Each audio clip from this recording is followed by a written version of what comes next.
Old Faithful. Sir Handel's stage shut up for several days, but one market day, Peter Sam could not work. He needed repairs. Sir Handel was glad to come out. He tried to be kind, but the coaches didn't trust him. They were awkward and rude. He even sang them little songs, but it was no use. It was most unfortunate, too, that Sir Handel had to check suddenly to avoid running over a sheep. "He's bumped us!" screamed the coaches. "Let's pay him out!" The coaches knew that all engines must go carefully at a place near the big station. But they were so cross with Sir Handel that they didn't care what they did. They surged Sir Handel, making him lunge off the line. Luckily, no one was hurt. Sir Handel limped to the shed. The Fin controller inspected the damage. "No more work for you today," he said. "Bother those coaches. We must take the village people home and fetch the tourists all without an engine." "What about me, sir?" said a voice. "Skarloey," he exclaimed. "Can you do it?" "I'll try," answered the old engine. The coaches stood at the platform. Skarloey advanced on them, hissing crossly. "I am ashamed of you," he scolded. "Such behaviour! You might have hurt your passengers. On market day, too." "We're sorry, Skarloey. We didn't think. It's that Sir Handel, he's—" "No tales," said Skarloey firmly. "I won't have it, and don't you dare try tricks on me." "No, Skarloey. Of course not, Skarloey," quavered the coaches meekly.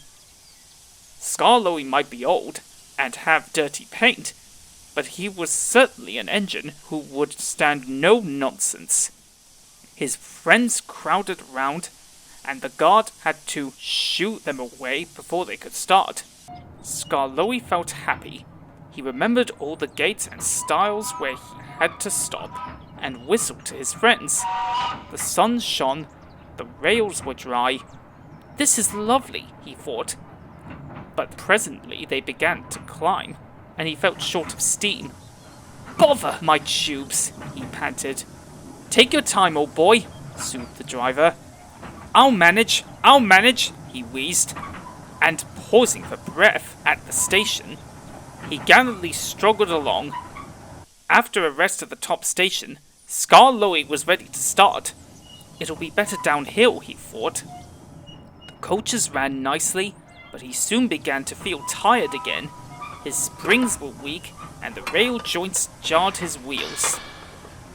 Then, with a crack, a front spring broke, and he stopped. "I feel all crooked," he complained. "That's torn it," said his driver. "We'll need a bus now for our passengers." "No," pleaded Skarloey. "I'll be ashamed to have a bus take my passengers. I'll get home or bust," he promised bravely.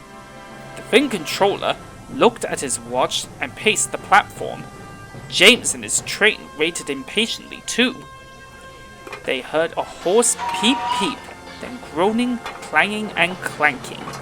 Skarloey crept into sight. He was tilted to one side and making fearful noises, but he plodded bravely on. I'll do it! He gasped between the clanks and groans. I've done it! And he sighed thankfully as the train stopped where James was waiting. James said nothing. He waited for his passengers and then respectfully puffed away. "You were right, sir," said Skarloey to the owner that evening. "Old engines can't pull trains like the young ones can." The owner smiled. "They can if they're mended, old faithful," he said, "and that's what will happen to you.